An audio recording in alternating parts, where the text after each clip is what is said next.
Assalamualaikum warahmatullahi wabarakatuh. Ibu-ibu, bapak-bapak, peserta pembinaan BKB yang kami hormati. Sebagaimana yang biasanya hari ini kita melaksanakan pembinaan Bina Keluarga Balita.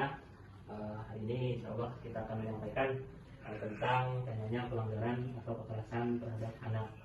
Jadi ada beberapa pelanggaran terhadap kekerasan terhadap anak, yaitu salah satunya adalah kekerasan fisik. Biasanya kita banyak melakukan kekerasan fisik itu terhadap tindakan anak yang mungkin tidak sesuai dengan harapan kita. Misalnya anak menggugurkan piring, kaca lalu dihambat. Nah, itu sebenarnya termasuk terhadap kekerasan kepada anak. Nah, ini bapak-bapak, ibu-ibu, kemudian ada contoh video yang terkait lawan kekerasan terhadap anak ini tadi. Ini ada kasus Angelin yang mungkin semalam itu dibalik kakak-kakaknya itu kejadiannya. Silahkan video dulu lah. Ya.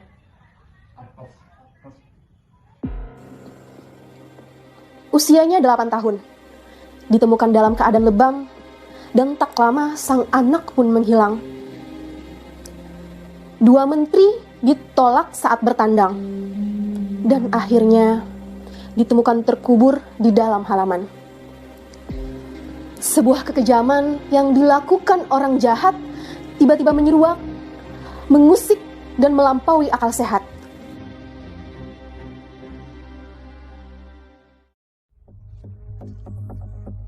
Mei 2015, keluarga Megawe melaporkan putri dan adik angkat mereka yang berusia 8 tahun, Angelin, hilang. Ingin membantu, sepekan setelahnya Ketua Komnas Perlindungan Anak Aris Merdeka Sirait sambangi kediaman Angelin. Namun ibu angkat Angelin, Margaret Christina Megawe, malah meradang. Ia tak terima rumahnya disebut tak layak huni. Awal Juni, Margaret dan 2 anak kandungnya menggandeng Polda Bali serta sejumlah LSM untuk mencari Angelin. Upaya berlangsung besar-besaran. Secara langsung juga via internet, ribuan poster dan pamflet disebar. Sejak itu pula banyak orang datang bertandang ke kediaman keluarga angkat Angelin, termasuk Menteri Pendayagunaan Aparatur Negara dan Reformasi Birokrasi Yudi Krisnandi dan Menteri Pemberdayaan Perempuan dan Perlindungan Anak Yohana Yenbise. Namun ibu angkat Angelin, Margaret Megawe, menolak temui keduanya. Setelah kunjungannya, Menteri Yohana sempat meminta polisi untuk menahan Margaret karena dinilai tidak kooperatif dan telah memperlakukan seorang anak dengan tidak layak. Hingga akhirnya Rabu 10 Juni 2015, Angelin ditemukan dalam kondisi sudah tidak bernyawa, terkubur bersama sebuah boneka di dekat kandang ayam di pekarangan belakang rumah keluarga angkatnya. Lalu sejumlah pemeriksaan, Margaret Megawe kemudian ditetapkan sebagai tersangka. Belum untuk kasus pembunuhan, melainkan untuk kasus penelantaran anak. Penyidikan dugaan keterlibatannya dalam kasus pembunuhan Angelin terus berlanjut. Pembantu rumah tangga di rumah Margaret, Agustai, awalnya mengaku membunuh Angelin. Namun pengakuan Agus berubah-ubah. Belakangan ia nyatakan tak membunuh dan hanya disuruh Margaret untuk menguburkan Angelin. Agus juga sempat bicara soal uang imbalan dari Margaret.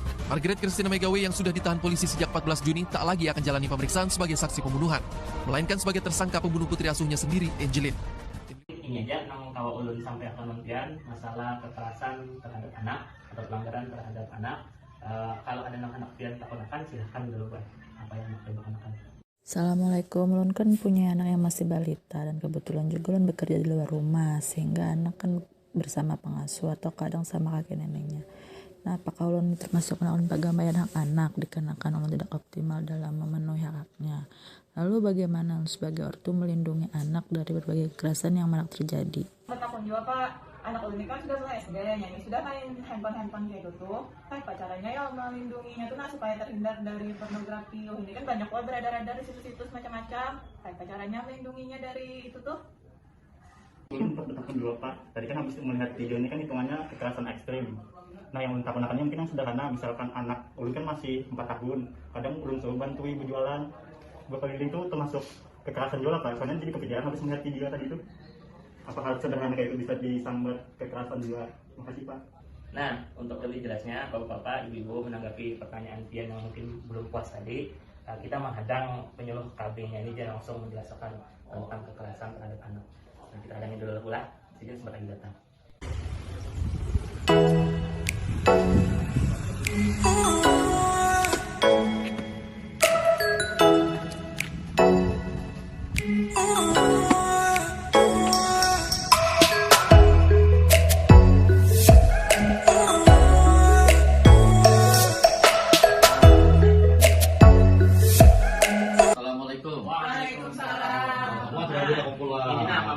KB-nya. Ya Pak, silakan Pak.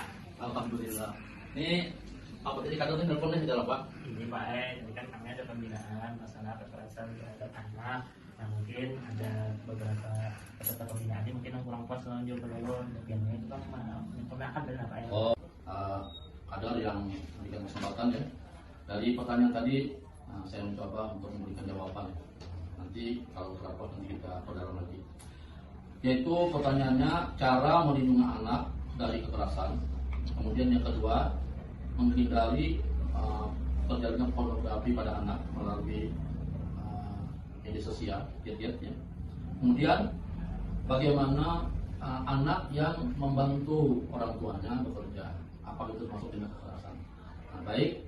Jadi tindak kekerasan ini pertama dulu saya ingin sampaikan bahwa orang tua harus mengetahui hak-hak daripada seorang anak. Karena ini adalah kewajiban dan tanggung jawab orang tua. Jadi dalam Undang-Undang Nomor 35 Tahun 2014 itu dikatakan orang tua ini punya kewajiban dan tanggung jawab mengasuh, memelihara, mendidik dan melindungi. Itu harus dipahami dulu oleh orang tua. Nah, apa hak anak tadi? Nah, yang harus kita lindungi. Hak anak yang kita lindungi adalah itu ada 5 klaster. Tapi secara sederhana dapat kita sampaikan bahwa nah, kalau kita melihat daripada kasus Angelin, maka ini yang perlu kita pahami bahwa orang tua ini di dalam Undang-Undang Nomor 35 tadi itu dia bertanggung jawab dan berkewajiban untuk melindungi daripada anak, melindungi daripada kekerasan terhadap anak dan diskriminasi. Nah, ada beberapa bentuk kekerasan yang harus kita hindari. Pertama, kekerasan fisik, memukul, apalagi mencubit, nah, jangan sampai. Ada lagi kekerasan itu kekerasan badan, fisik.